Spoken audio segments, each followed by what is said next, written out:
बगीचे में, जहाँ रंग बिरंगे फूल खिले रहते थे, एक छोटी सी मेहनती चींटी रहती थी।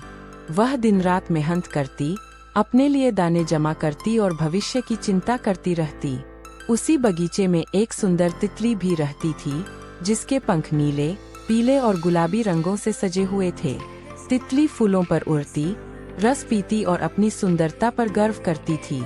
तितली अक्सर चींटी को देखकर हंसती और कहती, अरे चींटी, इतना काम क्यों करती रहती हो? जिंदगी तो आनंद के लिए है। देखो मुझे, मैं उड़ती हूँ, खेलती हूँ और खुश रहती हूँ। चींटी मुस्कुराकर जवाब देती, मैं मेहनत इसलिए करती हूँ क्योंकि कल का कोई भरोसा नहीं। आज मेहनत करूँगी, तभी कल आराम मिलेगा। तितली यह सुनकर हंस देती और फिर से फूलों के बीच उड़ने लगती। दिन बीतते गए, धीरे धीरे मौसम बदलने लगा। ठंडी हवाएं चलने लगीं और बारिश के बाद तेज सर्दी पड़ने लगी। फूल मुरझाने लगे और बगीचा सुनासा हो गया। तितली के लिए रस मिलना मुश्किल हो गया।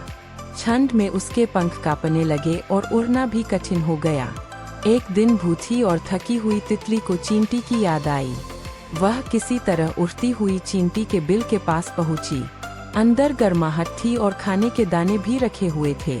तितली ने कमजोर आवाज में कहा, चींटी बहन, मुझे माफ कर दो। मैंने तुम्हारी मेहनत का मजाक उड़ाया था। आज मुझे समझ आ गया कि मेहनत कितनी जरूरी होती है। क्या तुम मेरी मदद कर सकती हो? चींटी ने बिना देर किए तितली को अंदर बुलाया, उसे खाने को दिया और गर्म जगह पर बैठाया। चींटी बोली, गलती समझ लेना ही सबसे बड़ी सीख है। आज तुम मेरी मेहमान हो। कुछ दिनों में मौसम सुधरने लगा।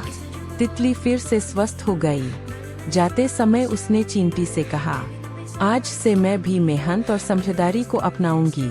तुम्हारी दया और सीख मैं कभी